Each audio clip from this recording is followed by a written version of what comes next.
Welcome back to the Dynamic Duo podcast. Happy to have you here. As always, I'm Connor. And I'm Jasmine. And today is an exciting day because it is the official release of Spider-Man Brand New Day. I can't believe it. I know we're recording this on Friday, the day it comes out. Yeah. A little bit earlier than when we normally record, but we had to start talking about this because we're friends outside of the podcast. So it's like we were going to start talking about this the minute we got out of the theater, and I'm glad we saved it for the podcast. Yes. And it was an incredible experience. I'll tell you that. I have been changed. I am just like, there's a different man before Brand New Day and after Brand New Day. I agree. We can get into it in a little bit. Yeah. But obviously we're going to talk about the movie without any spoilers first, and then we'll get into spoilers. There's a lot of reveals that happen in this movie. We will try our best not to do that in this first section. I'm just going to do a quick non-spoiler review for Yes. anyone that hasn't seen it.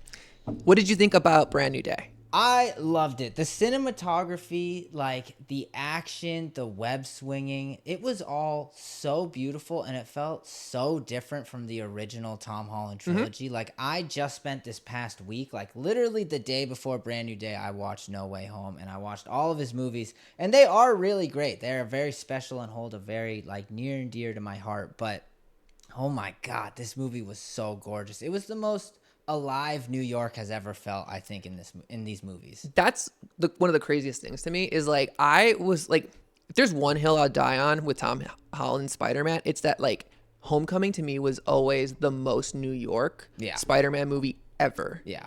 And like I would say that all the time. I mean, like at that point, I mean, a lot of it too was I was living in New York at that time, so it just felt very like real to me. Yeah. This one flipped it on its head and made it like 10 times better. This is the most New York we've ever seen Spider-Man. They use New York as a character. Like one of the themes that we get throughout this movie is his isolation. And like there's nothing more isolating than, being at the top of a skyscraper where literally no one else can come and find you. Yeah. And you're just sitting there, doom scrolling. Yeah. And like that was probably the best use of New York that I've seen in one of these movies. Absolutely. It reminded me a lot of Daredevil Born Again, the way they use New York as like like a character, like you said. Like I loved just seeing the real aspects of the city, even the end credits of Brand New Day. It was like, I used to live in New York too, and like it just takes you right back. It like, totally you miss the city so much. The other thing that I'm really glad that you brought up was the cinematography and the action. Like that is my biggest takeaway from this movie was like Destin Daniel Cretton, like absolutely blew me away with this movie. Like I thought like they did everything that you could possibly do in a Spider-Man movie, and this one surprised me. And that like for this to be like what the like 9th time we've seen Spider-Man in just the MCU, and then like plus the other movies, like I didn't think that was possible. But there's so many shots where I like was blown away. My jaw dropped. The web swinging was also a moment where I'm like, this is my Spider-Man. Like it felt like the PlayStation games. It like the action was clearly like inspired by the games. Oh my God. Yeah. And like there were so many moments where I was like, I can't believe they just did that. Like I think a lot about one of the fight sequences that we'll get into in a little bit when we get into our spoiler territory. But the way that the camera was like turning and like just focused on the action, it like there's one hallway scene in here that puts the Daredevil hallway scene to shame. That like, I mean, obviously they're different things, but like that blew me away. Yeah, and it was great. I mean, like we're talking about, the choreography was absolutely insane, and it also just felt great in these moments to not have like a CGI layer over Spider-Man. Like to actually see Tom in the suit. You can see his eyes through the lenses. You can see his ears poking out. Like, oh my God, it just felt so real. And so before we get into spoilers, what are you rating this Spider-Man movie? Out of 10? Yeah. It's a 10 for me. Yeah? I think it's not a perfect movie by any means. Like, I guess like I'm rating it a 10, probably closer to like a 9.5. Yeah. There are some things that like I think I have problems with and issues with, but for the most part, this movie is a love letter to Spider-Man fans. It's a love letter to comics. It's a love letter to movies. Yeah. It's a gorgeous movie. It's the perfect summer blockbuster. And I haven't seen anything else this summer outside of the Odyssey that's like even there. Also with Tom Holland in it, like, it's crazy to think. Yeah. I agree completely. I think I'm a little harsher on it. I would probably give it like an 8.5 or 9 out of 10. Okay. Like, again, I agree with everything you're saying. I don't know if my problems with it are nitpicking or not yet. Like, Yeah. I just walked out of the theater having some questions, but again, I've only really seen it once, so I want to see it a couple more Same. times. But right now, I'm feeling like an 8.5, 9 out of 10, which I think is incredible for a Spider-Man Yeah, movie. at this Especially, point- like you said, his 9th movie, Listen. returning. If there was one fear about this movie that I had, it was like going in was we've never had a Spider-Man 4. Yeah. And like that was almost like a curse. Yes. And like it broke that. Like it Absolutely. fully crushed it. It knew what to do. Absolutely. It understood the mission. The biggest thing too that it did that I think it needed to do was make Spider-Man grow up. Yes. And it nailed that. And it also perfectly. showed you that, like, there's a lot more room for Spider-Man in the MCU. Like, this did not feel like, you know, a 4th movie necessarily. It felt like the start of a new trilogy. It was like a reboot almost. Yeah. It was to me it felt like I talked about how this was like a love letter to comics, but like that's what this one reminded me of. It reminded me of you're just getting thrown in Yeah. to a random issue of Spider-Man. Yeah. You don't necessarily know, who are the big villains at the time in this new arc. You might, catch the end of a fight with Scorpion here, and then you get introduced to another villain here, and it's like it felt like you were getting tossed into the middle of it all, and that's the most comic booky thing ever. Like, Absolutely. it's so good. Absolutely. All right. Well, now let's get into our spoiler review of this movie. So again, if you haven't seen the movie, you can switch off, or we're talking about some more stuff at the end, so you can scroll over to the end. But let's get into the spoilers of this movie because there is a lot to talk about with Yes. it.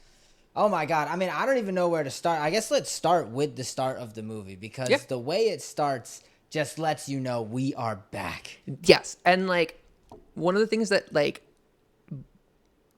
blew me away was everything that we've seen in the trailer pretty much happens in the first like 30 minutes of the movie. Yes. There are a couple of things that happen, like there are other like action sequences that happen in the trailer that we see later on in the movie, but this was something where like when the first like 20-30 minutes of the movie ends, I was like, oh, we still got like 2 hours to go. Like this is like that shocked me. That got me real. When he fell to the floor after the party, I Yes. was like, damn, we've basically hit Yes. every shot from Yeah. the trailer. There's like this is one or awesome. two other ones, and I'm like, we're in fully uncharted waters now. Yeah. And like, I haven't felt like that in a comic book movie in a Yeah. minute, to the point where like this one does take inspiration from the comics, but there isn't like a single comic book line or No, story that no. this is clearly adapting. No. And so like, that was the other part where it's like, even as like a comic book fan, like this reminded me a lot of like what's going on with the Game of Thrones like franchise, where it's Mm-hmm. like, yeah, they're picking from the certain stories, but like even readers are being surprised by like what's being adapted and how they're adapting it. Yeah. And that's kind of what this felt like, where I'm like, I don't know where they're going to go with this now. Yeah. But like, I know the pieces and the elements, and it's like, they had me on a ride the entire movie. I've been wrestling back and forth with the story itself because I think it was, like we've said, a great introduction to the return of Peter Parker and getting an idea of who he is at this point in time, who Ned and MJ are, who the people that are around him, like the Punisher and Hulk. Like, you got a great, the Department of Damage Control, you got a great understanding of where this new Spider-Man is in his life. I did feel like it was kind of retreading waters where it felt like part one to a larger story, which is Yes. something that like Kevin Feige and Marvel love to say about the first Tom Holland trilogy. It's like this first trilogy is his whole origin story. You look at Homecoming to No Way Home. This is all basically his origin, which is I always thought was kind of a cop out. Like I get he's constantly grappling with the idea of Spider-Man, but like whatever. This felt like it was all just setting up a larger story for Spider-Man and other characters and stuff in the MCU. And I don't know. I enjoyed the story. I didn't feel like it had the weight that it should have with the situation that Spider-Man is in this moment. Okay. Why do you think it didn't have the weight? Like what do you think was missing? I think Peter immediately going to MJ and Ned in this movie, even though I think story-wise it was making sense, you know, like it was good for a movie and stuff, I still think it's just a little too soon for them to really 4 years is too soon. kind like I want to see Spider-Man alone. And I know that is essentially what we got in this movie, but it couldn't help but constantly tread backwards a little and keep saying like, well, Ned and MJ will be a part of this trilogy, and they are still going to be a part of Peter's life. And we can get into more stuff about Ned in a minute, but I don't know. I just felt like it wasn't as heavy of a movie as I thought it was going to be. I hear you. I think I disagree a little bit because I do think that Spider-Man as a whole has always been a movie, or has always been like a character that is grounded by his supporting cast. Yep. And I think that like you can't really tell a Spider-Man story without having that supporting cast. Yes, I went into this movie being like, this is going to be the biggest obstacle, that there is no Aunt May, there is no friends, there is no MJ. Like, how are they going to do it? And that's where I really think the Punisher shined in this movie. I agree. And that's what I was going to say. I was going to say, like, I do think that there is a world where they could have told the story without MJ and Ned. And like they could have had the supporting cast be like what it always is in the comics, whether it's Jean DeWolf or Hulk or Punisher, whoever, be like the supporting cast. But I think because of the format and like it being a movie, I think that if you would have gone to this movie and we didn't get like Mary Jane and Ned, people would have been constantly asking, where is he? Where is he? Like, why are they not like a part of this? And I think that this was like the happy medium between. Yes. Well, I also think, I was talking about it with my wife Courtney this morning, I also think the most viable option has already been done in TASM 2, where he's just following Gwen around and, you know, watching from a rooftops distance and stuff. Like, I think that would have been a perfect opportunity in this movie, and you still could have gotten the Ned and MJ moments without Peter actually interacting with them. I guess, you know, even though I did like it in the movie, I guess I'm just bitter that we're not getting Peter with other people. You know, like we're not getting Black Cat or anything like that. Like, I think there's still this movie there can always be a time, but this movie really established that like Peter has not moved on and he doesn't want to move on, and by the end of the story he doesn't have to move on. Yeah. Like the door is open for them to figure something out. I think it would have worked because like I hear you, and I kind of see where you're going with it. I think that had he not lost Aunt May, yes, but because he lost Aunt May and his best friends, and he has absolutely no one, right? I think that it just movie wise, he needs someone. Yeah, there's that, but also I think that they were going to have to address it right away. There was no way you could not leave that giant cliffhanger and not come back to it. I know, but that's where I really like the intro with him reading the note and stuff like that. Like it almost felt like a goodbye, you know, especially with the montage showing older shots of the older movies and stuff. It's like, okay, it's a send off, you know, like we're entering into this new era, but you know, we're still getting kind of bogged down by it. And I just, you know, it's like MJ, you see her boyfriend for one scene and then it's never really brought up again, and it's never really a problem. She kind of admits that they're not a great relationship, you know, they're not a good fit. And I don't know. I know Peter got 4 years in the montage to breathe, but you know, we don't really see it. Yeah. I wonder, like, I don't know. Again, that's more nitpicking. Yeah. Because I understand how movies and stories have to work. I just felt like there was already a ton of cast members in this movie. And honestly, like, that was a big worry for me. Yeah. Like, I thought that was going to be the biggest obstacle. I was like, you have a ton of characters in this movie. Yeah. There's a lot of rumors around this movie and where it could go. Yeah. Going into it. And, I mean, we've seen this happen before where there's just been too many villains in a movie and it just doesn't work out. And, like, this movie manages to juggle all of this for me really, really well in a way that felt organic and very... Like, New York City felt lived in to me for the first time. Absolutely. Like, it didn't feel like we were just pandering. Like, I also rewatched, like, the first 3 Tom Holland movies. And, like, it really bugged me how much, like, he relied on Iron Man to save the day. Yes. He relied on, you know, Mysterio or Nick Fury. And, like, this didn't feel like he was relying on them as much as, like, working with them. That was a big aspect of this movie, especially with how he was working with the detective and even the Department of Damage Control. Yeah. which I thought was a great aspect. I know it does remind me, like, people gave Spider-Man 1 on PS4 a ton of shit for how close he was with the cops. Yeah. But I think this one did it better, where I guess that's the benefit of having the Department of Damage Control. It makes, like, a regular detective feel more like a human, you know? Yeah, instead but of also, like, being a they police. showed her life, like, which also, like, when they dropped her name, I was like, oh, are we doing this story? Like, if we were, I fully for a minute thought we were going to do the death of Jean DeWolf. Yeah. And if that would have happened, I don't know if we would have been ready for that. Yeah. But like, if we do get that in the future, like, this character being implanted here is perfect. Like, Well, that's what I'm saying, where this movie does feel like it just really planted a lot of seeds. I agree. Instead of kind of giving us a full story, you know? Yeah. It It's left almost a like- lot of things open. I think that, like, the way that I've been thinking about this is, like, it's an opening chapter. It's an opening Exactly. chapter to a new saga, and, like, it does plant a lot of seeds, but it also, like, fully establishes Spider-Man in this world Absolutely. as his own. That's the best thing it did Like, in this begin. movie, is establish Spider-Man in the MCU. Like, he's always felt distant and his own thing. He's always felt like he had training wheels on. Yes, this made him feel like a real character, like a real superhero in the MCU, which was great. I want to focus real quick back to what you were saying, where it juggled all these villains and stuff like that.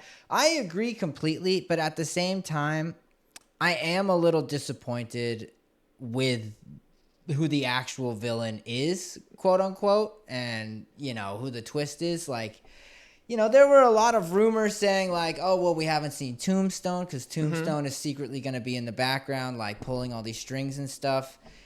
And I don't know. The real answer is the Department of Damage Control, is the Yes. villains. And I would push back a little bit. I would say that the villain of this movie is Peter himself, because he has to essentially overcome his own. No? I think that's, like, I guess the villain of the story. Yes. But, like, the actual villain of the movie. Yes. I see what you're saying. It, like, turns out to be the Damage Control. Like, Yeah. I agree with what you're saying. Like, Peter has to overcome his own problems, basically, like he does in all of his movies. But, you know, who's actually pulling the strings? Who's the bad guy to point the finger at? You know, it's the Department of Damage Control. It just didn't hit. You know, I think when you are already throwing in an X-Men character and you're merging an X-Men story with a Spider-Man story and a Punisher story. We should establish this. Like, Jean Grey is in this movie. Yes, That's who yes. Sadie Sink is playing. Yes, well, we're a spoiler. Yes. They know. But I think we should, like, also, like, mention who we're talking about here. We have a lot to talk about with Jean Yeah. Grey in a minute, so this is the segue into it. But, you know, I actually forget what I was talking about. I know it was the villains. I just know the Department of Damage Control didn't hit. And it's like, it goes, this is what I was saying. You have a Spider-Man story. You're merging in an X-Men story with Jean Grey.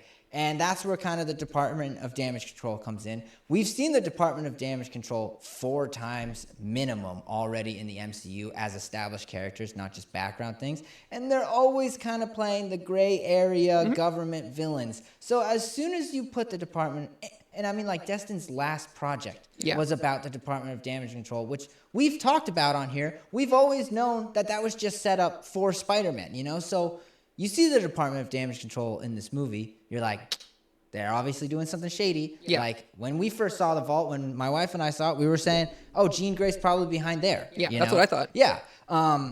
But it just doesn't really hit. And then you have all these villains in this movie that are beautiful to see. And it just felt kind of empty in the third act when you remove Peter's story from it. Like, the final fight is with the Hand, you know, and that kind of replaces the big final fight of the dramatic villain.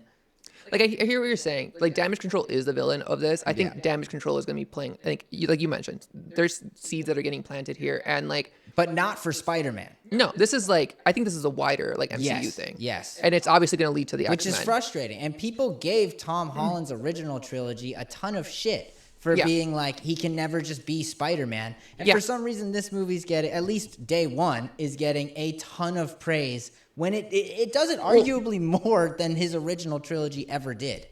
Yes and no, because, like, Damage Control is the central villain of this, but they're not played up like the villain. Like, the person who's getting played up at, like, the villain is Jean Grey. Yes. And, like, I think that if they would have played up the damage control stuff, we would have had a whole nother like issue, because then like if they would have been more evil, if they would have been more sinister, and we saw that, and they would have had like a more of a centralized role, then I don't think we would have gotten the ending that we would have gotten with Jean Grey. Like I think there's just a lot going on here. And No, I we think had to view it from the eyes of Peter. Like, yes, and like see.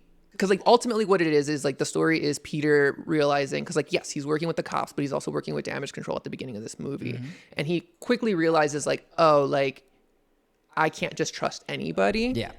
And I think that like having that trust with the government is something that Spider-Man has always grappled with. Same thing with like a lot of Marvel heroes. Yeah. And I think by putting Jean Grey as like the big bad, because like ultimately like that hand fight that you're talking about, Jean Grey was controlling them. Yeah. And so like that is like her stand-in for the fight. Like rather than getting a straight up just Jean Grey versus Spider-Man fight, like that's what we got. And like that was fine. I don't know what else I would have had damage control do. I guess real quick to what you're saying with Jean Grey controlling the hand and stuff. It's like, yes, it is Spider-Man versus Jean Grey via the hand. Yes.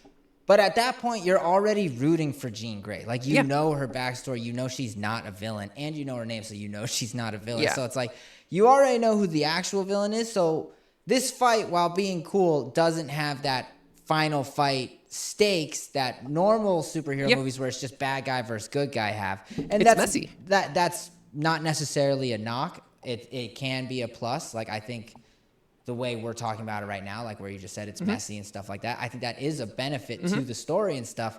It also, as a Spider-Man story, though, makes it feel, at least to me, makes to me feel a little flat. Yeah, I do. I mean, I've seen a lot of criticism saying that like, I've seen zero criticism. really? There's one criticism that I like, I think is valid. And it's like, rather than having, like, essentially the criticism is that like you could have had a centralized Spider-Man villain. Of course. And like that's fair, but we've also had what, a dozen movies of that, of Spider-Man having a centralized villain? Yes and no. I mean, not this Tom Holland. Like, I mean, The Vulture isn't a centralized villain? the Vulture that's one. And then Mysterio is kind of two. No Way Home, not really. Like, and then nothing else. Like, there's still, I guess it's more just like the roster of his villains is still so rich. Oh, I agree. And like, we have so many big characters that we could be seeing. Yeah. And when the marketing shows, you know, Ramrod, Scorpion, Tombstone, all these people. Yeah, but none of those were ever like, I mean, outside of maybe No, we all Tombstone, knew what they were. They were going to be cameos and like montage sequences. None of those are like but it shows the A-listers. potential of his A-list villains showing up. Yes. And then there is no actual villain in this movie.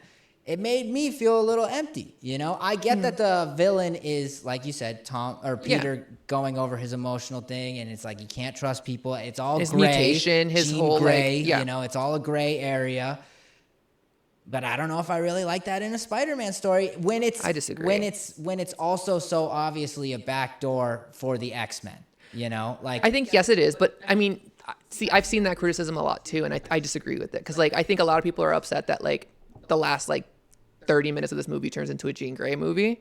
yeah. And it's like I think that is sure, like, but like I enjoyed it. I thought like Yeah. as long as Yeah. it makes sense for the story and it works, like it's good for me. And like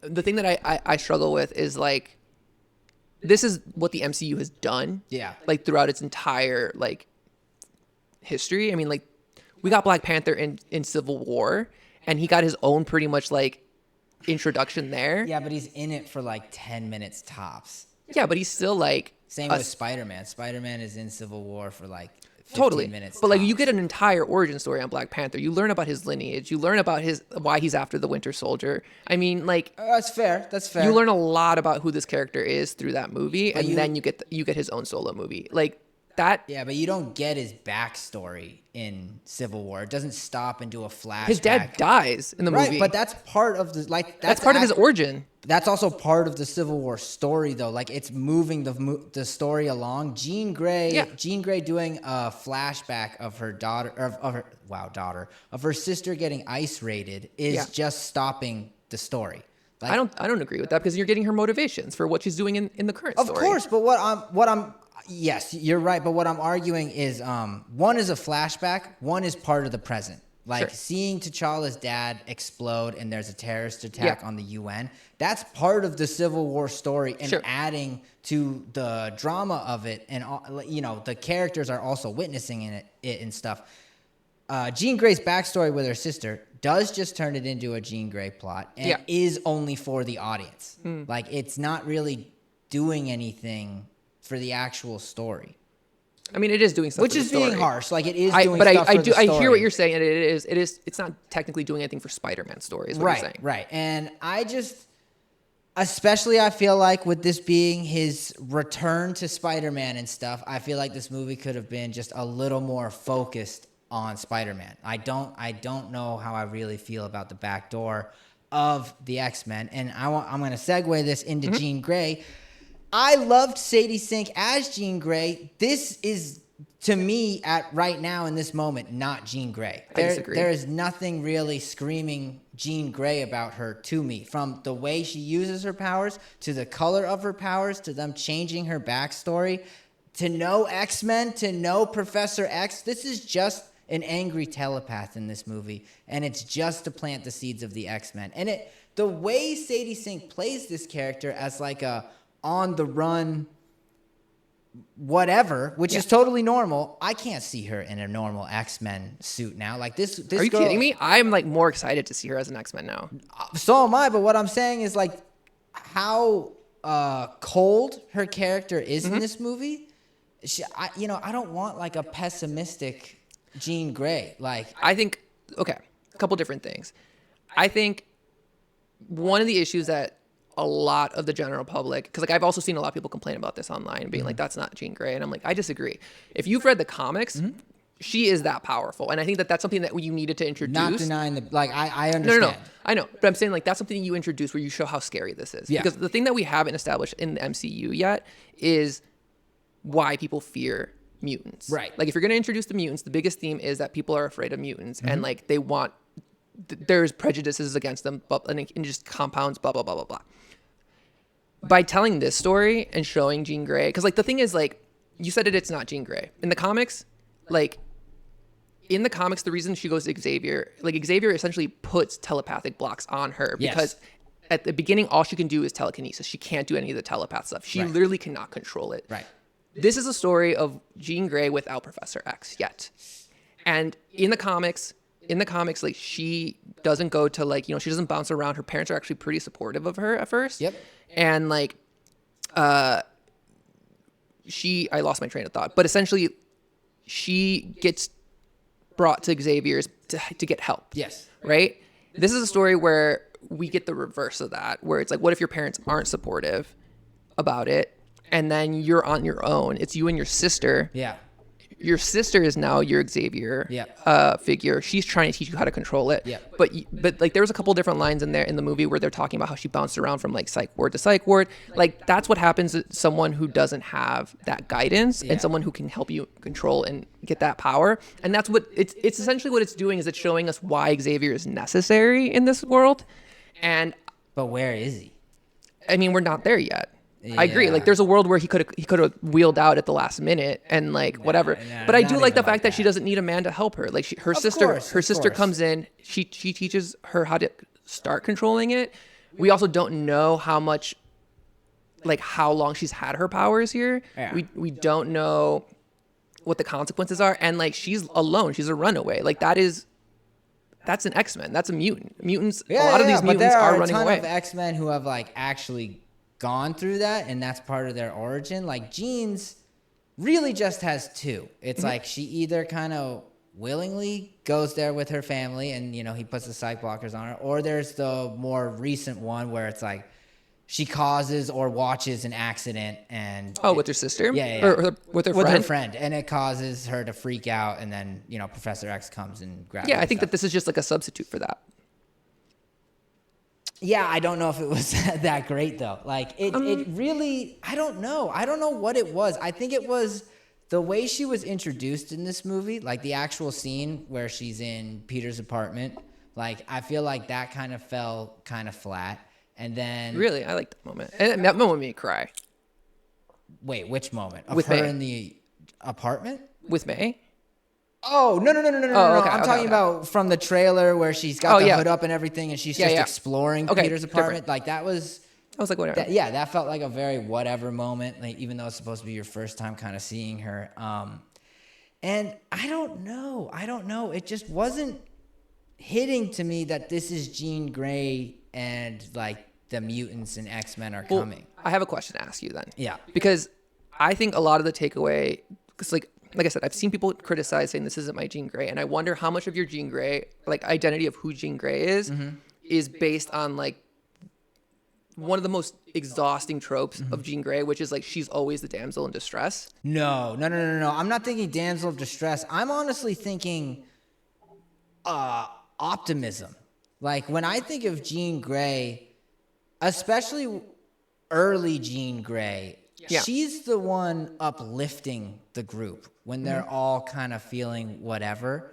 And she's the one that's always like ends up taking charge and leads the group. And, you know, I don't know. But don't you think that this is like the trigger for that?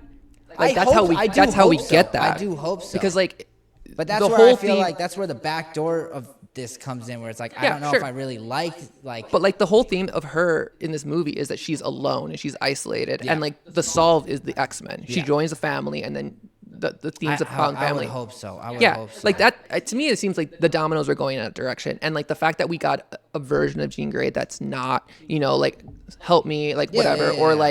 like literally everything, whether it's the animated series, whether it's the movies, like that we've gotten from the Fox universe.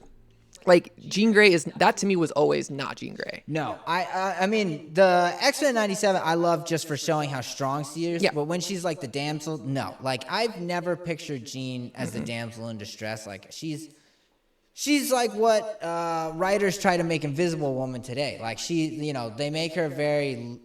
She's a leader. She is a leader, and she's the emotional backbone of the X-Men for a lot of the times, especially in the earlier runs. And I don't know. I just was not seeing it. Do you think? I do think I'm being a little pessimistic with it. I couldn't see Jean in it.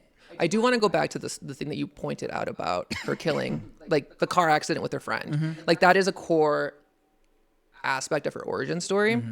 And it's very much like a Spider-Man, like, oh, like I need to be responsible with my powers type moment. And like I don't think that anything that we saw in this movie negates that still happened. Like that That's could have true. still happened. That's like true. Because the other thing that we didn't really get to explore is like why her parents abandoned her. Because Yeah. that's like the biggest like the biggest change for me with her origins is like her parents aren't supportive. Yeah. Or they just kind of like abandoned her. Like that came out of nowhere to me. Right. And like I wonder if like that was the reason why her parents were like, absolutely, we saw something in you and like we don't want to deal with this. Or maybe it was her sister. I don't know. Like It could be. It that's could also theory territory, but I'm like, But that goes into my point of like Yeah. this just doesn't really feel like Jean Grey. It feels just like an angry telepath, because we don't see anything that really relates her to being Jean Grey in this movie. And that is a great point. That like she could still have her origin story Yeah. that we haven't seen.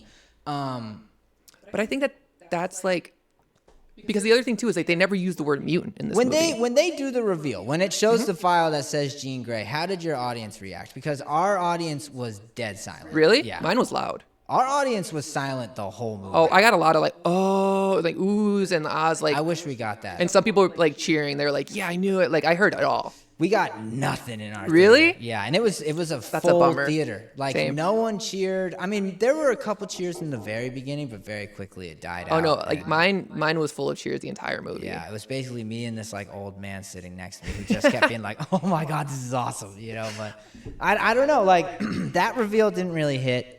Okay, here's something I wanted to talk to you about, because like this is another thing I keep seeing people talk about, Yeah. and like people are upset about. Yeah. There's a moment in this movie where Jean Grey goes like full Wanda Maximoff and like possesses MJ, Yeah. and then kisses Peter Parker and pretends like MJ remembers him. Yeah. And like, do you think that Jean Grey can be redeemed from that? Of course. I Of agree. course. Yeah, of course she can be redeemed. from I that. think so many Jean people are Grey's hung up on crazy that. in the comics. Yeah. Like I don't think people understand that like the Wanda that we see in the MCU is like a Jean Grey knockoff. With the Phoenix Force. Yes, like, and I don't know. This was one of those moments where I was feeling My jaw like this dropped. is Jean Grey. Yes. Like, especially because I got so pissed in that scene because I thought MJ actually figured it out. When did you know? immediately. When did you know that it wasn't her? Oh, as soon as they started getting, as soon as she took the mask off. Oh no, I knew it earlier. Really? I knew when they were swinging to that location. Really? Because if you watch that scene again, Yeah. she's not freaked out. And every single time that MJ has ever swung with Spider-Man, she's like, I never want to fucking do this again. And that was like the only time where she was like a little chill. And it was like, why are you so chill about this? Yeah. If I remember correctly, it's the first time after No Way Home. Yeah. Because I think the last time they ever web swing is the reveal of Peter's identity, and she even tells him, I don't ever want to do that again. Right. Yeah, you're right. And so like that was a moment where I was like, I don't think like what's going. I thought it was a dream. I didn't think it was like Jean Grey actually controlling MJ. I thought it was like a dream That moment was because it was too perfect. Yeah, that was one of, if not my favorite moment of the whole movie. It was Like, crazy. The colors in that sequence looked amazing. The emotional weight of that scene, and I just love that it confirmed. Like, I love that it, because the kiss to unlock the memories is a very Disney trope to do. And I was Yeah. like, I really wouldn't put it past them to just want them to be back together. And Yeah. like, this just works. And Disney magic is Disney magicking. I do want to talk about this after we talk about the last scene of the movie. Okay. Not the post credit, because like I do think that there is something here. Yeah. But I don't want to like get too far ahead of ourselves. Okay, yet. okay. But that moment was like on par with, like, to me it's like That if is, Tony Stark can be redeemed for killing, Yeah. or if Bucky Barnes can be redeemed for killing Tony Stark's parents, Yeah. and be an Avenger, then Jean Grey's fine. I'm sorry. yeah, of course. I mean, that moment was brutal of Jean Grey, obviously, but it's like, Savage. who, like, she's on the run, like She's trying to doing save whatever her she can. sister, Yeah, like from potentially getting murdered. oh, that was such a great moment, though. Crazy. That was such a great moment. All right, I want to talk about the Punisher, because the Let's talk about Punisher, Punisher. I think, is a shining star in this movie. I agree. I was nervous. Yeah, me too. About how they were gonna do this. I didn't want them to Disneyfy it. Yeah. And like I think they were did a cute little. with it. Yeah. They were cute with it. Yeah. But like that was my Punisher. Like, and you know, it's funny because like I am not the biggest Punisher fan. I think he's fine. I like to make fun of it. Like, I love to make fun of it. Yeah. My favorite Punisher moment in the comics is when Captain America beats the shit out of him Yeah. during Civil War. yeah. But the fact that we got that Civil War moment where the Punisher is carrying Peter Parker Oh, into the yeah, hospital yeah. and is just like fully beat up and like he's like, someone help me, give me a medic. Like chills. That like was awesome. incredible. That was incredible. And usually I sometimes find those moments to be distasteful, like Yeah. undeserved. Sure. I thought the way Punisher and Spider-Man actually had a relationship this whole movie made that moment so perfect. And I really liked that the sniping was a callback to Yes. the Punisher TV show. Like, Oh, the show. I was gonna say it's the comic cover. well, yes, of his it's the first comic appearance. cover, but he has, I think, maybe that same exact sniper from his show and shoots it from a very far range and like kills this dude like literally miles away. Yeah, So yeah, it's yeah. like, you can't even really look at this moment and be like, this is ridiculous, because he's literally done it in his own show like years ago, which Yeah. mwah, I love. It was literally, if you go and watch the clip from his show, it's literally almost the exact That's so same. cool. And it made it That- so good. That scene. So in the movie, he shoots. He takes a shot at Jean Grey Yeah. to put her down. Yeah. And like Spider-Man takes a bullet for her, and that was the most like out of all the covers of like Spider-Man that they homaged, that was the one that felt the most realistic to me, where I was just like, oh no, I'm in the cover. Yeah. Like I'm fully in that cover. Yeah. And like it just felt incredible. It was so good. And like you said, him bringing Spider-Man into the hospital was so perfect. Like, it looked, and again, usually I'm kind of iffy on those. It just looks, Yeah.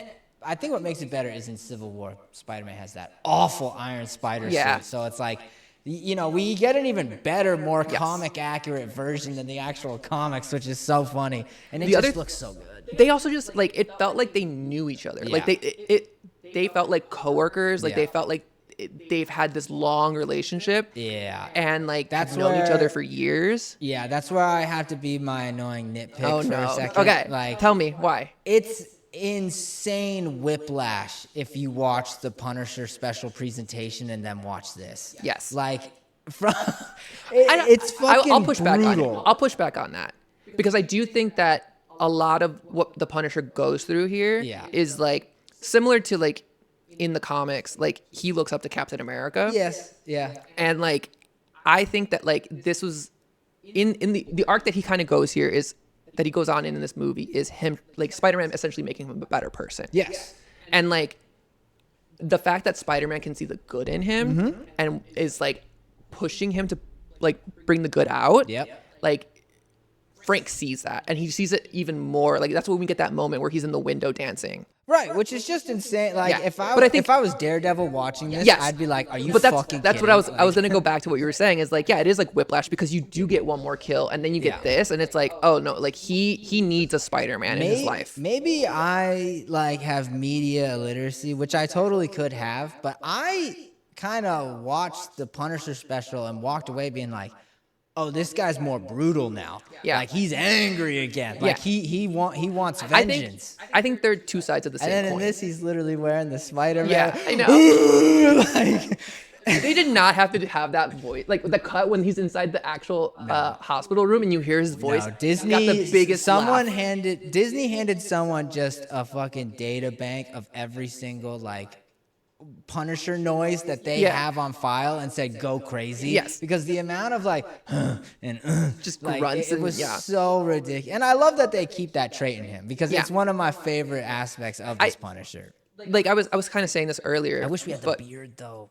yeah, I just to me I do think that like what we got between these two movies are the same side, two sides of the same coin. Where it's like, yes, he can be brutal, Yep. but he needs a Spider-Man to keep him grounded because like in one last kill, he's very much like at his end. Yes. Like he's like fully on the deep end, and like Spider-Man brings that humanity back, and like, but also like, I mean, this is something we see with the Hulk and we see with the Punisher is like they're both like two sides of Spider-Man. Spider-Man is deciding whether or not to be Peter Parker or whether or not to be Spider-Man, right? Yeah. The Punisher is what happens if you go off the deep end and you become fully Spider-Man. Of course. Which is where it works so perfectly. Yeah, and then the Hulk and Bruce Banner is like the opposite, where it's like he chose Bruce Banner over the Hulk, and like that's where that your life takes you, and like ultimately we can get into the Hulk in a little bit, but that was very much what this was, and I do think that like part of this movie was showing us like why we need Spider-Man in this universe is because he like, and this is the truth in the comics, like he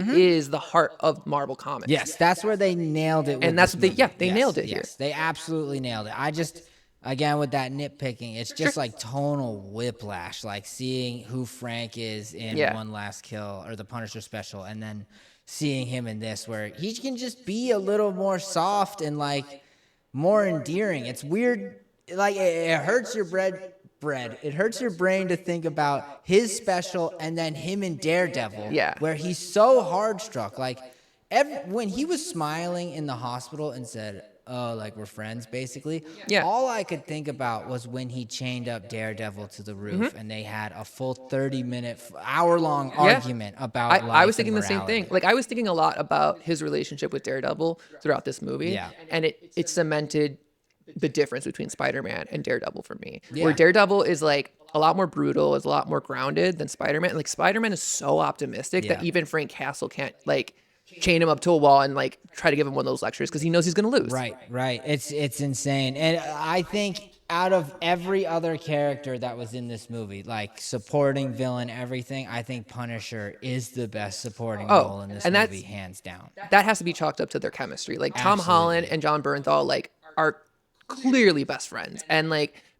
their performance together and MJ or Zendaya Yeah. and Tom's performance together, like those moments were the highlights for me. Yes, absolutely. And with another special guest, I mean, we got to talk about the Hulk in this movie because it was kind of all over the place. Yes, but before we leave the Punisher, there's a giant fight sequence that happens between the Punisher and Hulk Yeah. and Spider-Man that we need to Yeah. talk about. Yeah, That yeah, was a yeah. moment where I'm like, I can't believe we're getting this. I can't believe it works so well. It worked so well. Yeah. It was like that slow-mo shot Yes. with all three of them Oh together. my Like God. my jaw was on the floor. I couldn't believe it. That was one of those moments where I'm like, if you would have told 10-year-old me that like all three of these characters would have been in the same movie with an X-Men Yeah. on top of that, Yeah, I would have yeah, been yeah. like, there's no way. And like, especially with all the rights issues that we've had in the past like 20 years, like I think Kevin said it too. He's like, could you imagine that like we would get these three on the big screen together I know. ever? It- Like, no. It was just perfect, especially because it's like, oh my God. I mean, again, Frank played it so well. Like, That was like the best. Was seeing he him sold it so freak well. out, just like empty clips into the Hulk, Yeah. and Spider-Man's And like, it "What are you do nothing. doing?" Yeah, exactly. Oh my He's like, God. "I'm trying to help you," and he's just like, "You're making it worse." when he like, went like, oh shit, like that Yeah. was so fucking awesome. it was And- so real. Yes. Like, it's like that made me actually believe all these Yeah, characters. yeah, yeah. And when Spider-Man's like, I think you want to just go for Jean because you don't want to fight the Hulk. And he's Yeah. like, yeah. Yeah. It's like, okay, perfect. Like, Yeah. thank God they didn't try to like, here's my gamma bullets that I'm using on the Oh, Hulk or like, There was a rumor that he was gonna get like An the Hulk Iron- Buster, yes. like Iron Man Oh, suit, and I was like, fucking Christ. I love that arc in the comics. So that comic is crazy, and Yeah, I love yeah, Matthew yeah. Rosenberg, but like I did not need that in this movie. I thought I got my heart dropped when Spider-Man's like, you don't have this and this and this that I have here, and he's like, I got all that shit. I'm like, Yeah. you're not making an Iron Man suit, are you? Like, No. there's not Yeah. gonna be something back there. Like, I did love that moment. 'Cause I he's loved like, because again, it's the same thing where it's like, you're who do you think you underestimating are? me. Like, you're Yeah, not Tony and, Stark. Like, yeah. He's like, I'm smart too. Like, Yeah. I'm not that dumb. and it's like you're not rich. Like, you don't have like insane shit. Yeah, Like, you live in a boat. Like, what do you mean you have equipments to make bombs? But also the fact that Spider-Man didn't realize that like those ingredients made a bomb Yeah, too yeah, is yeah. like the most Spider-Man thing in the world. Because It's of course so he good. doesn't. And of course MJ does. Like, I love this version of MJ She's so so much. good. But She's yeah, the Hulk Yeah, hit was a me. very interesting character in this movie because, again, like what you're saying about the Punisher, where they both played opposite sides of what happens when you try to ignore or just succumb to these things. I really liked the Bruce Banner stuff. I loved the Savage Hulk stuff. I've been waiting for it for so long. Like I think at this point we've had Smart Hulk longer than we've had Savage Hulk in the MCU. I was talking to someone about it last night. Like, it really depends on what you consider Ragnarok because yes, it's still technically Savage Hulk, but Yeah. he can talk. Yeah. He's aware of things, and so to me, that's not really Savage Hulk. Like that's Okay. the start of Smart Hulk, and I do think I agree. that Hulk that we got in Ragnarok, just as a side note, is the sweet spot for what Hulk should be. But this Savage Hulk, we haven't gotten since Age of Ultron. No. And so it was so fucking good to see him in this movie. And like that was like again, like it goes back to like I never in a million years did I think we were ever gonna get a Hulk and Spider-Man like movie together. And like if they were gonna put them together, I need Savage Hulk. Like I don't want Smart Hulk. Like I like if you had one chance at doing this is how you do it. Yeah. And they utilize it so well. Like he was like introduced into the movie as like a way for Spider-Man to like kind of seek out help the same way he sought out help from Doctor Strange and everybody else. Yeah. And like I like that. I liked that. I have a problem with this with Tom Holland's Spider-Man movies, and they keep teasing us with Cindy Moon Silk way too many times. That moment was crazy. I was like, are we doing it? Because like I know the joke of like you see a black person in the movies and you're like Miles, but you saw her and then this her is the name second time. Cindy, and This is it's the like- second time because there was also a Cindy in Homecoming for sure. Yeah. And I think she was also in Far From Home. Yeah. And I don't know if she's in the last one, but like she's been there. Yeah. And I'm like, okay, if you're gonna do this, like do it. And then they did it here again, and I'm like, is this supposed to be the same girl? Is this another like, one? you Like can't you keep doing you this. can't just choose Cindy. No. And like pretend like You can't pretend like this doesn't mean anything. Yes. Like this is fucking insane. Like but like that moment where it's like, okay, he's a professor at ESU, and like it made it feel very lived in. did Like, you see the photo of his son on the desk? oh God, no, Yeah. is it there? Yeah. And it's the screenshot from She-Hulk. I really want to forget about Yeah. that kid. No, he's there. I hate Scar so much. I don't want it. Anyway, but like I love that. Like, okay, like we're seeing where the pieces have kind of fallen Yeah. since we've last seen the Hulk and like what he's up to, and like you can kind of piece it together.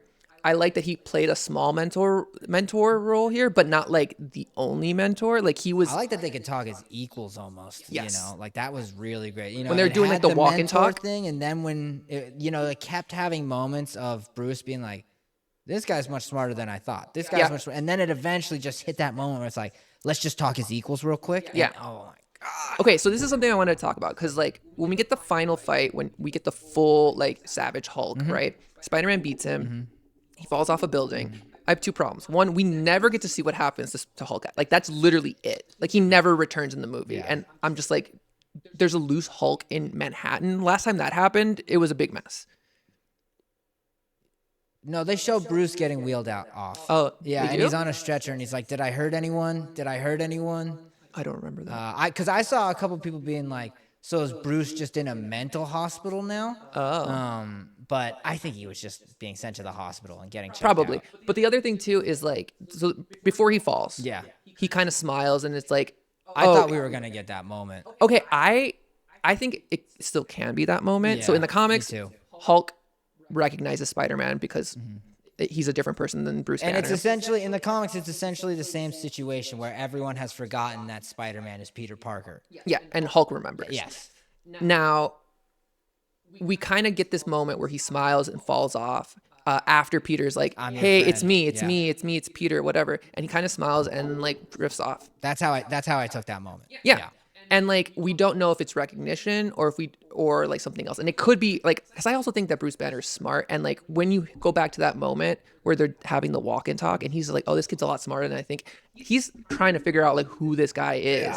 He's trying to figure out like he's not dumb. Like he can probably piece it together and then that was the final note where it's like, "Oh, I just put all the pieces together. I know who this Well, kid yeah, is." because the other thing that I was thinking about is Bruce and Hulk would remember Spider-Man at bare minimum, you know, Yeah. because they fought in Infinity War and Endgame together, or at least Endgame together, you know. So they know of each other, and Bruce knows of Spider-Man. Like when Spider-Man shows up into the office, he's like Spider-Man, like you know, get everyone out, stuff like that. So maybe he was able to connect the dots in that moment, like with the conversation that Bruce had as Peter, and then now seeing Spider-Man again. It's like, Yeah. oh, these are definitely the same people. You know, Yeah. I don't know, but I'd like to believe it's similar to that moment in the Yeah. comics where this Savage Hulk that has been so buried under everything still remembers, even though technically this Hulk Yeah. should have no idea. But like, you know, I think it's left open-ended and Yeah. I think it's intentional. and I think that's the way it should be. you Yeah, know? I think it's intentional, and I think we'll get an answer. Maybe I mean, if we do get an answer, it won't happen anytime soon. But Right. like, I do think that it's there for comic book fans. It's there for like it makes sense on paper in the script as is, but it also works like in a way where it's like it could be a wink and a nod to the comic. What did you think of Jean Grey being able to take over the Hulk's mind? I think it makes sense. Because a lot of people I've seen a lot of people say, you know, Hulk is smarter and stronger than Spider-Man, so he shouldn't be, or she shouldn't be able to get in there. But my mind is just like, dude, Hulk's brain is broken. Yeah. Like, you know, If anything, it would it's like a probably be little bit very messier, easy. and that's about it. Yeah. Yeah. But like, I mean, the reason why she's not able to get into Peter's brain isn't because he's stronger; it's because of his spider sense. Right. And like, obviously, Hulk doesn't have that. Mm-hmm. And like, I don't. What do you think of the Smart Hulk moment? Because seeing him, it was very uncanny valley for me. Are you talking about the moment where? Especially because just seeing Smart Hulk, like the Yeah. attention to detail of the CGI went all into Savage Hulk, and I feel like Smart Hulk looked a little rough. I think it was intentional because I think they needed to really separate how these two Hulks look. And like, I mean, Peter says it. He's like, and we need to issue a massive pause at the end of the sentence. But he's like, "You're a lot bigger than I remember." Yeah. And like that was very much like trying to identify like, oh, there are different versions of the Hulk. And like I think for someone who hasn't been keeping up with the MCU, they might just be like, I don't understand like what's the difference between that Hulk and this one. True. And I think they really nailed it. Yeah, 100%. I love the way Smart Hulk was used in this movie. It was just like, I don't know, like the face did feel was weird. very uncanny valley. It did feel weird because it's like I don't like I fucking hate Smart Hulk. yeah, I'm kind of over it at this point and I want something new. Yeah. But yeah, I think Hulk served a very good point in this movie. I'm happy he wasn't overdone, especially with how Punisher was used a lot in this Yeah. movie. I was worried it was actually going to be like, Yeah, like just there's a trio version. team up. Yeah, there's a version of the third act where the Hulk comes in at the end too Yes. and helps save the day and I'm glad that didn't happen here. Me too. Did you want Gray Hulk? No. No. I think we can. To me, Savage Hulk was like, if we get that, I'm happy. Dude, that one shot of Savage Hulk kind of like peering around after he first, like, that is burned into my head because it looked so goddamn good. Like, Yeah. the I loved CGI it. of Hulk was so perfect. And the voice, this was a very minor thing. I've hated the MCU Hulk's voice for Yeah. a very long time because it's just auto-tune. Like, it's a very weird auto-tune. And this was like an actual like monster. And it just I like it sounded when so good. My thing is like the voice a little bit. It's more his like the way he holds himself. Yeah. Like I don't like when like in the first Avengers movie he acts more like an ape. Yeah. And I don't like when he's like a gorilla. Like I'd rather him be a monster. Yeah. And like they've kind of moved away from that. Yeah. But like I want to he's a lot scarier to me with when he's not a gorilla. Yeah. I want to return to the Punisher real quick, just for Yeah. one quick thing.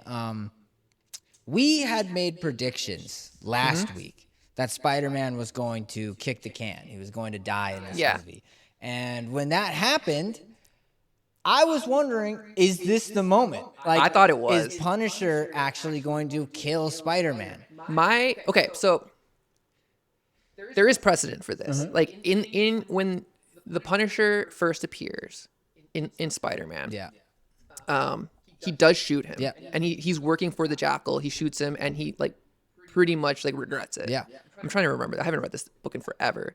But like so like I was like, "Oh, they're going to do it. Like they're going to go for it." Because the other thing too is like there's also been this rumor that like we were going to get the black suit in some way, and like if you look at the covers that were shared and like that they were trying to recreate, one of the covers was from Kraven's Last Hunt Yeah. with Spider-Man's hand coming out of the grave in the black suit. And like in that story, he's wearing the black suit the entire arc, and like that just happens to be his arm coming out. But it would have made sense if like they killed him off and then he was resurrected by the symbiote. Yeah. And like I thought that's where they were gonna go. Like that was my like internal theory going through with it, but I didn't want to like spoil it for myself by believing it in a way. Yeah.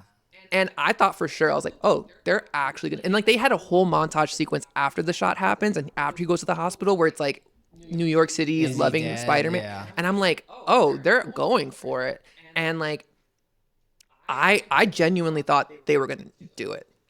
Yeah, I was when Punisher was the one to do it, I was like, it's not happening. Yeah. Like immediately I was like, this is getting rectified. But you know, they did milk it. They wanted you Yeah. to think he was dying or dead. But it was funny because I thought, oh, could this be the moment? And then immediately I was like, no, this is the Civil War moment. Like, I think it could have been if they would have gone with it. Like I would have believed it if Punisher was the one to do it, because then he would have become the most hated person on the planet. it and would have like been fun. That would would have been that would have way been more a like interesting. what's his name? That would have been a like Star Lord punching Thanos Yeah. moment. Like it would have been really good. Yeah. Would have got the fans riled up for sure. Okay, but I wanted to point out that moment because we had made that prediction and That one was crazy. That, and then the other thing too was, I mean, we both talked about that moment in Civil War. Yeah, And like to see it happen, I was like, I felt like the Leo DiCaprio Yeah, meme where I was pointing at the exactly. screen. I was like, we called it. it was so nice. The only people that I really want to talk about now is MJ and Ned. Yes, let's do it. because They are a tricky topic in this movie. How did you like them in this movie? Yes, I loved him in this movie because to me, like I said, like supporting cast is necessary, and like they ground Spider-Man, and I think so. I thought they did a really good job with balancing his him not being in their life, but still keeping tabs on them, like the way that like to me it felt like this was like a Spider-Man like crash out, like after a breakup, like he's fully trying to keep tabs on his ex, trying to look at their stories, trying to follow them, see what they're doing, happy when they see them succeeding, whatever. I mean, depending on how you feel about your exes, obviously, but like having that and then having him having to grapple with the fact that like, because, okay, this is like, I'm going to go full galaxy brain.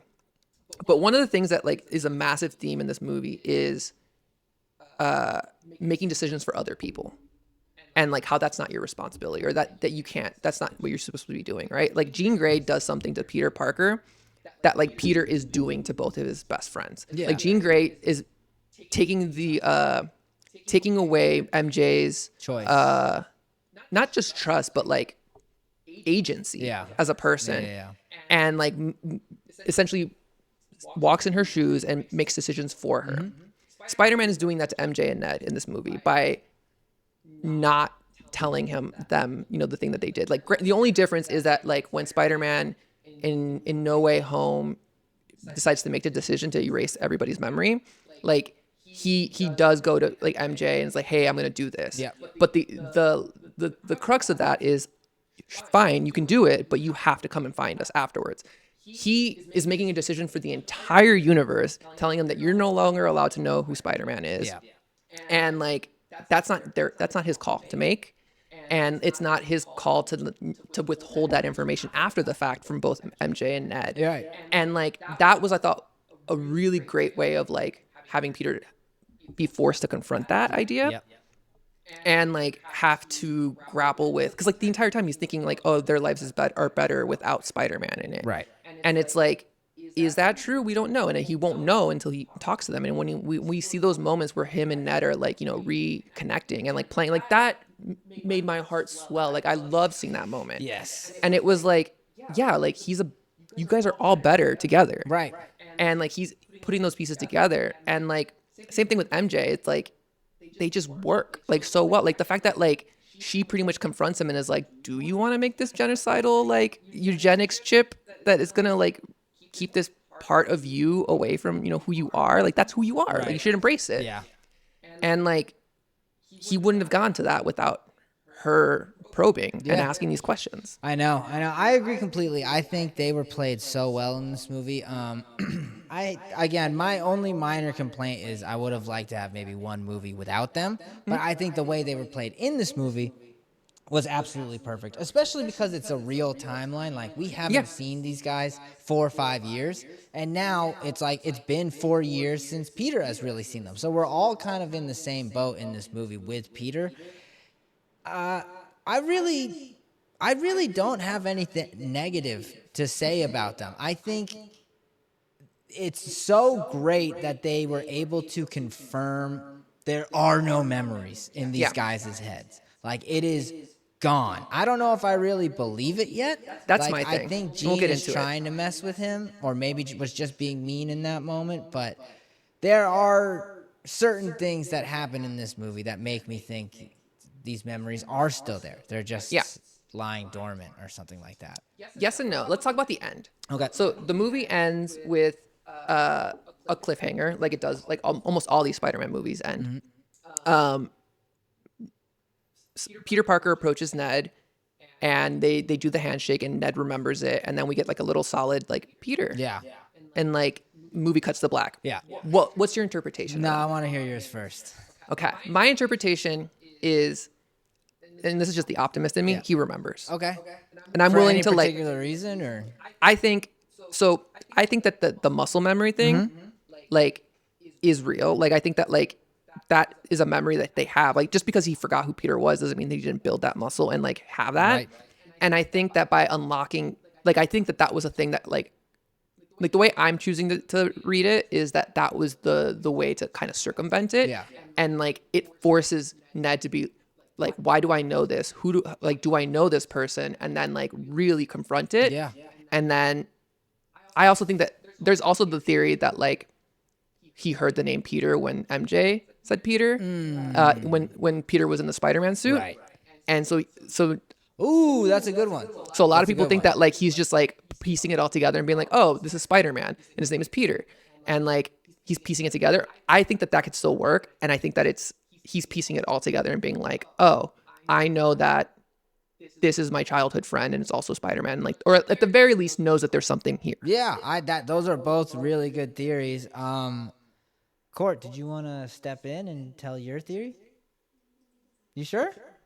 All right. Well, Court, are you sure you don't want to come in? All right. Courtney had a great theory that I had not considered, and when I talked to some of my friends, they all thought it was a great theory too. Not sure how strong it is yet, but I think it would be fun. What if Ned remembers because of his wizard abilities? I knew you were going to say it. I knew you were going to say it. Listen, I think that that's valid. And I think that could work. And it's definitely there. I think it's fun. I personally just don't like the Ned has magic stuff. I think that was one of the things that I had the most issues with in No Way Home. Really? I thought that was great in No Way Home. I think it's fun and it works. But like, to me, it's just like a plot device that they needed to fill America Chavez. Like America Chavez was Oh, supposed to be yeah, in that yeah, movie, and they absolutely. clearly were like, we just need to swap it out with someone else. Right. But I do think that that could definitely be part of it. Yeah, because I want to believe at least at this time that the memories are gone. You know, I can understand the, muscle memory, like your body just remembers to do that handshake. But I do think it could be interesting if it's like some subconscious thing with Ned has powers. And I think the only way that doesn't really work is the way MJ kind of remembered after the note. But like, she didn't remember, she Yeah. just felt these kind of things. Let me hit you with the theory. Yeah. Okay. So in the comics, when one bat. Why am I blinking on that one? Brand oh my new God. day. Brand New Day. No, but the One More Day. One more day, yeah. In the One More Day storyline, that No Way Home kind of adapts, where everybody forgets that he's Spider-Man. That's not what actually happened in that story. What happens in that story is he essentially trades his marriage with Mary Jane to Mephisto in order to save Aunt May. There's another story that happens later on where they essentially revisit that moment, and we learn that Peter Parker essentially makes a deal with Doctor Strange. Doctor Strange erases everybody's memories so that we don't learn, or so everybody forgets that Peter Parker is Spider-Man. Now, one of the probably the longest ongoing Spider-Man theory that's out there, if you're a comic book Spider-Man fan, like, about this theory. Actually, I take it back. It's not the longest theory, because the longest theory is Spider-Man being a mutant, and like we could talk about that all day, but I don't want that to be the case. But one of the theories about One More Day is that there is a moment where Mary Jane goes to Mephisto and whispers something in his ear, and then she goes, okay, now you can do it. Right. And like a lot of people think that she says, I want to keep my memories. Right. And that since that moment, she's actually remembered everything, but she's pretending not to remember in order to like help. Right. Or like essentially make it better. Like she's conflicted with her own thing. Like what if, I guess where I'm going with this is, what if she does remember, She's just but playing she's not to. she's playing not to, but it's nuanced. Yeah. Like it's like a part of it is like, you lied. Like you were supposed to promise that you would tell me right away, and you waited 4 years to tell me. And like, I don't know how to feel about that. And rather than confront it, she's like, Just gonna go with it. yeah, I'm gonna go with it for now, because like this is crazy. Like I can't believe you waited this long. And like I thought that maybe that was gonna be the case here. It could be. Especially that moment where Mary Jane is on the couch watching Ned and Peter play together. Like that was a there were moment where some I was looks. like, there's something going on here. Same with the moment where she's crying when everyone's frozen. Like I feel like there's more there than. Yes. And then there's also the moment where she tells the Punisher to go help him. Yeah. And that to me was weird, because it's like, why? Like, she's protecting you. Why would you? I mean, granted, Mary Jane doesn't need anybody's protection. Like, Right. that's her character. But like, I do think that like it was a moment where she was like actually caring for Peter and being like, he needs backup. Yeah. That's an interesting theory. I think that. See, the thing is like that works so well in the comics, because you can write that and then Yes. not touch it for 100 years and then bring it back. Like, the thing is with movies is I feel like that would have just been admitted in the third act. It's Yes. like, I thought it was gonna be the post-credit scene. I fully thought it was gonna be like like I was like, I love that story in a way where because there's so many nuances to that, and like so many theories around it. But the thing that I think would make it interesting is if Ned does remember, yeah. and it took a physical act like that, or like some type of like muscle memory, Yeah. then let's say that was the key to like getting your memories back. So then the kiss would. But she wasn't conscious during that kiss moment. Right. So you could still make that argument. Yeah, see, I feel like It's- it gets too wordy. So I agree, but then like it would make, because like I'm a sucker for a love story, Yeah. and like I want the last kiss, or the kiss, to be the thing that like breaks the curse, and like I'm gonna hold on to that, because like if they kiss now, like without Jean in her head, Yeah, like maybe it could work. It could I don't work. know. That's just me being optimistic And about then, it. so speaking of Mary Jane and Peter kissing, what did you think of her boyfriend in this? Because I felt like he was kind of underutilized. I'm kind of happy he was underutilized. Really? I don't need to know it. Yeah. I don't need to know about that story. I don't care. Yeah, I guess that's fair. It's MJ and Peter I mean, for they life. showed one scene, and then she kind of hinted that they have a problem with each other, and I don't know. I thought it was interesting. I guess mostly because of the actor. Like, that Yep. actor is playing Ezra in Star Wars. That's the like, crazy you'd part think to he'd me. kind of have a larger role. I was almost wondering, like, is he going to take the Harry role in Spider-Man's life? He could have. But didn't. Right. He just He could have, but didn't. The other thing too I wanted to bring potential, up man. is the end of the movie where like so we get that moment with Peter and Ned, Uh-huh. but MJ is on the roof, on their high school roof, Yeah. holding the Dahlia necklace. Yeah. And it's again like a very like what is she ruminating on in that moment? Right. And I think that that's also left Like, what does she open to even interpret. think that necklace is? Yeah. Like, And it's like I mean she's been carrying it for some reason and I think that that could potentially be it. Maybe I mean I don't know if she is like it would be crazy if she was lying this whole time. yeah. Do we know what building with that? Speaking of the last shot, where Spider-Man's laying in between the two buildings, or like just on that piece of metal. Do we know what building that was? Because I was hoping. I don't know New York like that. I know the building had like stars on the inside on both sides, but I was hoping it was like the Chrysler or the Empire State Building. Because isn't that what Toby and Andrew Spider-Man said was like their spots to go? Yeah. So I was like, oh, I maybe don't this think we is ever the got- Chrysler building. It looked like it was under construction. Yeah, it did kind of look like that. So I don't know, but it was up there. Like Yeah. that was the craziest Yeah, part. Was yeah. like it was very isolated. it's just there were and so many homages to Toby and Andrew Spider-Man in this. so many. Yeah. I kind of loved that. Me it was. too. I couldn't believe we got another MJ falling and here's Spider-Man catching her moment again. Like I'm like, oh, we're okay. Yeah. I mean, it works. Like, what else is Gene gonna do to this person? But I mean, it's like he's got to, I don't know, put like floaties on her or something. She keeps fucking falling. Floaties. Here's a jetpack. Yeah. All right, so let's talk about this post-credit scene because me and my friends got into a big argument about this post-credit scene last night on what it actually means. Because a lot of my friends are saying Toby, and No. I'm saying Battle World. It's Battle Even World. though this shit doesn't make sense because this is like a self-made tracker where people have to put in the information. of That's the thing Spider-Man, that so, I- how like, do people tracking him in It's space? a Spider-Man sighting app. Yeah, like like- people have to submit it. So obviously, you're not supposed to take this seriously. But then also, it's like, they were saying this is just. I think it's because Kevin Feige said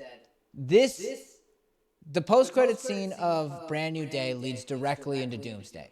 Yeah. Right. And I think what he meant by that is Doomsday comes next. You Yeah. know, and this is hinting that there's something big coming. Yeah. I don't think Tom Holland is in Doomsday. I think he's showing up in Secret Wars, and I Agreed. think Secret Wars is going to be Battle World, and Battle World Agreed. is in space, and I think maybe Well, there was like the whole dimensional thing Right. that like the glitch Yes. that happens, and it's like to me that's like, oh, we're like the whole device got teleported, right, the whole and app it's got like- teleported. Yeah, because I was saying last night to my friends, Doctor Doom probably just grabbed New York or America or something. I mean that happens. That happens in Secret Wars. Exactly. Like Battle World literally takes Manhattan. Exactly, because I was telling them if Toby is in Doomsday, Mm-hmm. he's in it for very little, and he's not on Earth 616 again. No. Okay, so this makes no fucking sense of what they're talking about. But they were so adamant that this was a Toby reference. No. And I was just like, guys, The my only thing I gut could- says Battle World. It's Battle World, and like I think they put a lot of like I have another theory too that they planted in this movie, but the only thing that like I could potentially maybe Fantastic. like accept is that it's the like an incursion, another planet, but like that doesn't make any sense either. Like Yeah. because like you said, like the app doesn't.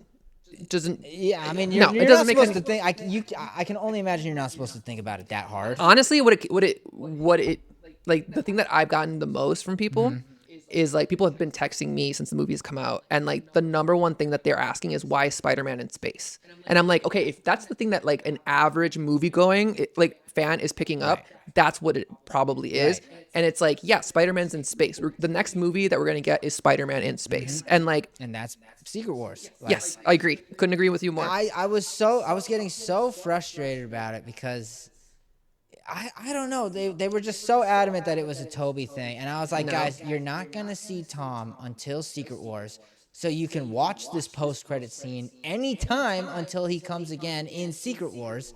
I don't know.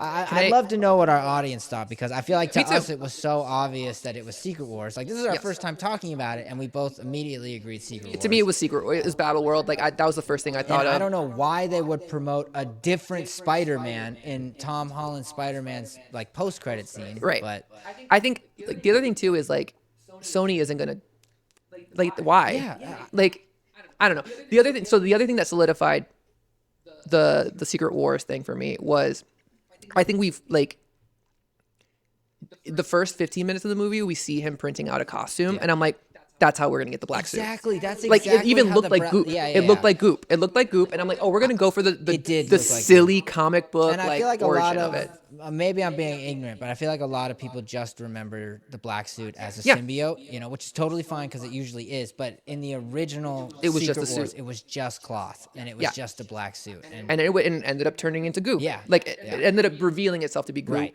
after Secret Wars. Right. And I think that that's what they're gonna do here. Is like, I kind of like it because it's, if Manhattan is getting put into Battle World, let's say, then it doesn't make it so that like the goo is from like an alien world or like, whatever. It makes it so that it came from Manhattan. Granted, it came from another universe, but like, I have I'm trying to piece together a theory in my mind where with the way the mutation worked in this movie, and we didn't get Man Spider or anything like that.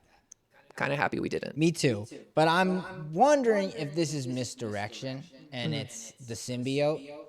Like, I know there are holes in this theory because he does a ton of DNA scanners, and the scanner is saying arachnid DNA taking over and stuff like that. But everything that happened in this movie involving the mutation is something that is typically represented with the symbiote. Yeah, I agree. There was a moment in this movie where I fully thought, oh, this mutation has just been like a cover for the symbiote, because in the The comics, Scorpion fight? the Scorpion fight, yes, but also the thing that also got me was in the comics, when he does get the black suit, like there are times when Oh, it Spider-Man, takes over? it just takes over Right. him, and like he's asleep, Right. and like Yes. like the symbiote essentially dreamwalks Yes. Peter Parker and like goes on his own adventures, and Peter doesn't remember any of it. And there's that moment when he wakes up, In the cocoon and stuff. yeah, and he's just like, what happened? And then he finds out that like he was out like doing stuff, and it's just like, I was like, oh, are they going to do the symbiote thing here? And then with the Scorpion fight too, I was like, that's some aggression, Yes. like that we don't He's see. almost damn near silent. He Yeah. says one thing, but he's pretty much silent, and he is brutal. Yeah, and I fully was like, oh, they're going to go for it this way. Like this was a Trojan horse. Even the webs, it's like, I know That's the other thing typically- too. Yeah, like the organic yeah, webs. I know. Sometimes the symbiote turns into like black goo webbing, but like it can also be depicted as normal webs that are just coming out of the suit instead of like the web shooters, and it just wouldn't surprise me if in the next movie or the movie after that, it's like, no, the symbiote has actually been, because we know the Yeah. symbiote that's been left in the MCU was a part of the Venom that saw Tom Holland and like wants him. So if this symbiote somehow just got out of the glass and made its way to New York Yeah. and was just tucked into Spider-Man's DNA, like that would be a great long-standing thing. And I feel like with Destin grabbing Scorpion to come back, which was another long Yep. cut, continuing off where Homecoming ended by giving us the closure of Aunt May, it seems like he likes to go back and find these little things that he can pick up again, and it just wouldn't surprise me at all if it was like, oh no, it was masking as something else, but it's actually the symbiote, and it's like maybe he runs into the real symbiote on Battle World and they combine and blah, blah, blah. I think there's definitely wiggle room intentionally left here for that. And I think that like, because the other thing too is like this comic, I mean, if there's one comic that you can point to that like this movie like takes the most inspiration from, it's The Other. Yeah. Spider-Man The Other, which is an okay story. Honestly, this is the first time I've walked away from a Spider-Man movie or a comic book movie and being like, the movie was better than the book. Absolutely. Because nothing really happens in The Other. It's kind of boring. And also the villains are pretty forgettable. And so like, that's why it kind of like, to me, I'm like, if you wanted like, essentially we got both a bunch of other superheroes and a bunch of other characters that weren't in the comics. Yeah. And I kind of think it works better this way. Yeah.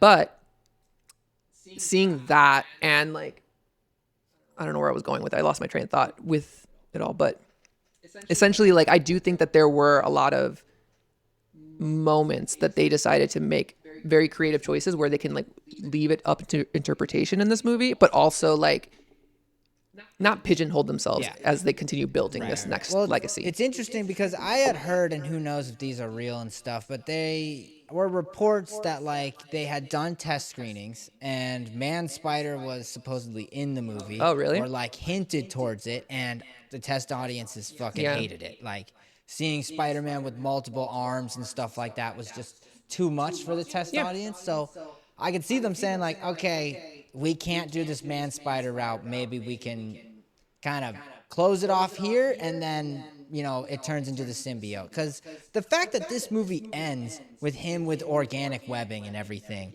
is still blowing my mind. Yeah, I mean that happens in the other too, and like it's so funny because like the other, I remember it's this is such a crazy thing to say out loud now because it's like we've gone full circle here. Yeah. But when the comic book came out, Yeah. it was a response to Tobey Maguire's movies. I know. Like they were like, oh, we're gonna make comic book Spider-Man more like Tobey Maguire's Spider-Man, so they gave him the organic webbing like they did in the movie, and now that they're going full circle almost where like they were like, oh, we had the web shooters, but let's go back to like this and like give him the organic webbing. And like I do think it was a good metaphor for like his mutation, and it really showed us that without him going full Man Spider. Oh my god! I mean, that shot in the jail of him going like that, incredible. I was like, this is so fucking awesome. Like, Yeah, like that. And again, that's Destin in a nutshell. Like between that shot and the shot where the Hulk is chasing him down the hallway and the camera is spinning, oh like my god.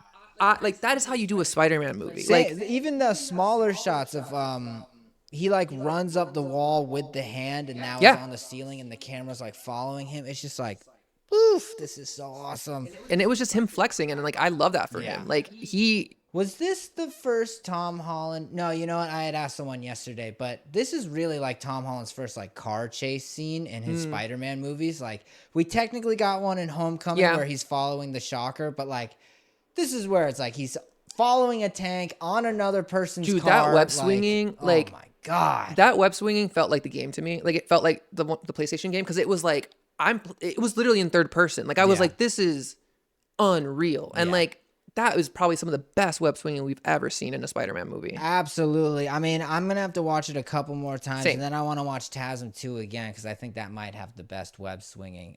But this movie, I think, dethrones TASM 2 with the web swinging because there are just so many incredible moments, from the big web swinging through the city to the smaller, like just how he's maneuvering in these little situations. When he's using it as like a pivot, like when he's like that was craziest to me. I'm like, okay, you're not awesome. you're working in a completely different 3D space now. Yeah. Than like the last couple movies have been. Yeah. Oh, okay. So you know who we forgot to talk about, which might sum up my feelings on it? Yelena. How did you feel about Yelena in the movie? It was fine. It was fine. Like I guess I was hearing, or I guess I felt like when you hear Yelena is going to be in this movie, it's got to be setting up Doomsday or something like that, because Doomsday's the only thing coming, and that's the last time we saw Yelena. But no, she's very chill in this. She's a very different person. Like she was very depressed and emotional in Thunderbolts, and then she kind of feeling overcomes herself it at the end. So like seeing her call Spider-Man small potatoes and she's big potatoes, and it's like she's proud of the new Avengers and stuff like that, and she's really settling into that role. I was like, this is great. Like we're back to kind of the Yelena I loved, because she was great in Thunderbolts, but to me her best role is Hawkeye. Yeah, like I agree. Like it was cool to see her just kind of feeling herself, really being in her element, being at the top where she's like, I'm an Avenger, and like this is not, like you said, small potatoes. Like and like so far it's 2 for 2 where I've preferred both of her cameo roles over the movies she's been in. Like Black Widow, didn't really like her in that. And no, but I loved her in was Thunderbolts. incredible. Yeah. She was incredible as a leader. But as an overall character, I loved her so much in Hawkeye. And I felt like this was a return to that version of her where she's less serious. If anything, I'm just happy that it was her out of all the Avengers, the new Avengers. Can you imagine if it was like Bob or something? Well, there's a version of this where it's Bucky. Right. And like, cause like he's probably the more legacy character here. And like, I don't need that. What I do need is to see Florence Pugh bounce off of Tom Holland's Spider-Man. And that was perfect. Like his awkwardness, leaving the mask on when he's jumping in the hot tub, like it's so perfect. Like I wanted that. Yeah. Wow. I mean, so as you guys can tell, we love this movie. We had a lot to talk about with this movie. I know we kind of hinted at it at the beginning, but final ratings, what are you giving it? Out of 10, I'm still gonna go with it. Like I said, I had a 9.5. I'm tipping towards a 10. Like it's the only thing that's preventing me from giving it a full 10 is that I would have liked a little bit more resolution between Ned and MJ and Peter's story. Yep. Like I would have loved to have a definitive, like, where are we now? Yeah. Type of conversation. And like, I just think they didn't close that loop too well. I agree. I think I would probably give it a 9 out of 10. I know I started with an 8.5, but I think we've worked some of this out and I'm more understanding and lenient towards it. I think it's just, I don't need another story in my Spider-Man story. You know, I think that's my biggest problem with it. I didn't need X-Men backdoor for Spider-Man, but not that it really hurt the movie. Yeah. I just didn't really need it. You know, I would have liked a fresh new 100% all about Spider-Man. Yeah. You know? I do think a lot of the Spider-Man movies tend to be a Trojan horse for other things. Like only Tom Holland's though. Yeah, true. You really I agree. think about the other two I agree. actors, and it's like, of course they were forced to because there's no one else. But it's just a Spider-Man story, you know. And it's like, we should at least get one of those in Tom Holland's time. And there's still time. Let's put it this way: like, there's a reason why Wonder Man was canceled, and I have. Like, I fully believe it's because they were like, Dustin, you're going to get the next 2 Spider-Man movies and Shang-Chi too. And like, we're going to see more of the Spider-Man for sure. There were a couple other Marvel things and other news that happened this week, but we'll save that for next week because, you know, obviously we talked about Spider-Man all day because he's the GOAT. Yeah, the other thing too is like, this is the first time in a long time coming out of a Spider-Man movie where like, I'm thinking about it nonstop. Like, yeah, definitely. Like, I walked out of the theater probably like closer to what you were saying, like an 8. Yeah. And then I was like, I've just been thinking about it nonstop. That I'm like, no, it's up there. I've definitely been able to poke holes in it in my head. But like I said, talking it out with people, you know, I think a lot of it is me just nitpicking. You know, yeah, because it's easy to like dwell on those little imperfections when it's like, but when you're with someone else, you're like, oh, this movie is so hype. And I think it also might just speak to the movie itself. Like, it's such a great movie. There's really no real negative criticisms. It's like, I'm just kind of using the more nerd comic brain of me to find things to kind of complain about. Because why not? Like, I mean, that's what you do, the things that you love. Exactly. So I think this movie has just been incredible. I can't wait to see the public's response to it as we go on. Where do you put this in the rankings of Spider-Man movies? Oh, God. My ranking of Spider-Man movies, we are going to have to save this for another time. Because give me like, you don't have to list them out. Just give me your like, is it in your top 5 Spider-Man movies? Yes, this movie is going in my top 5. Absolutely. Is it in your top 3?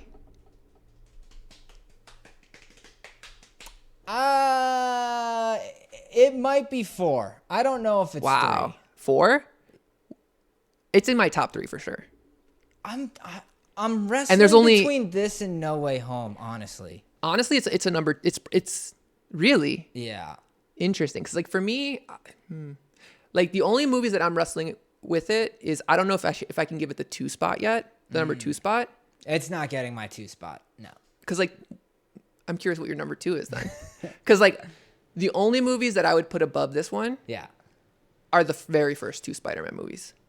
No, I think this is better than the first 2 Spider-Man movies. That's insane. Yeah. I think it's Spider-Man 2 is my baby. Like if I had to rank them right now, it'd probably be Spider-Man 2. Mm-hmm. This is where I struggle. I might put this over Spider-Man 1, but like Spider-Man 1 has so much nostalgia for me in that it's hard for me to remove it. Yeah. From the movie experience, but like, it's up there. I get that 100%. I think my top 3 right now, subject to change, it's Into the Spider-Verse. Oh, I wasn't including the animated ones. Never mind. Oh. I was just talking live action. For live action, my live action top 3 Spider-Man movies are always Spider-Man 3, No Way Home, and now this. Spider-Man 3 is your number 1? Yes. We don't have time for this. That is crazy. Yeah, no, I think Spider-Man 3 is... I mean, nostalgia definitely plays a big part of it for me, but even when I watch it today, I mean, that movie just has solid gold in it, like, through and through. It has its moments, but it's such a huge... Anyway, we don't have time. But okay, so you said Spider-Man 3. Yeah, I would put Spider-Man 3, No Way Home, and this, I think, at the top 3. That's crazy. Originally, it was Spider-Man 3, No Way Home, and Homecoming. Mm-hmm. But I think this dethrones Homecoming. I think this dethrones Homecoming, which is saying a lot because like I love Homecoming Homecoming. is so fucking good. Yeah, It's I think so Homecoming good. would have been my. I think it probably comes in at 4 for me. Yeah, I think that's where it's coming in for me now, and I think Brand New Day is either 3. Like I said, I'm wrestling between this and Homecoming. I need I need to rewatch it a couple more times before I can like solidify where it's in my rankings. But like, it just it's had up so there. many great moments. It's up there. Like, Yeah. I didn't think Tom Holland had it in him again yeah. to like really just like own this character like that, and like he took it to another level that So fucking perfect. is beautiful. I mean, between the accent, the jokes, he was just so fucking good. The So emotional good. beats. Also, it was perfect. swole as hell all of a sudden. Like when he came Dude. out of that hot tub, I was like, I was like, this has to be a stunt double. he's a man. You like cannot it's tell me this is Tom full Holland. Spider-Man now. Yeah. Like no more Spider-Boy. Fucking ripped. But yeah, we absolutely love the movie. We thank you guys for listening. What did you think about the movie? Let us know in the comments below. Did you love it? Did you hate it?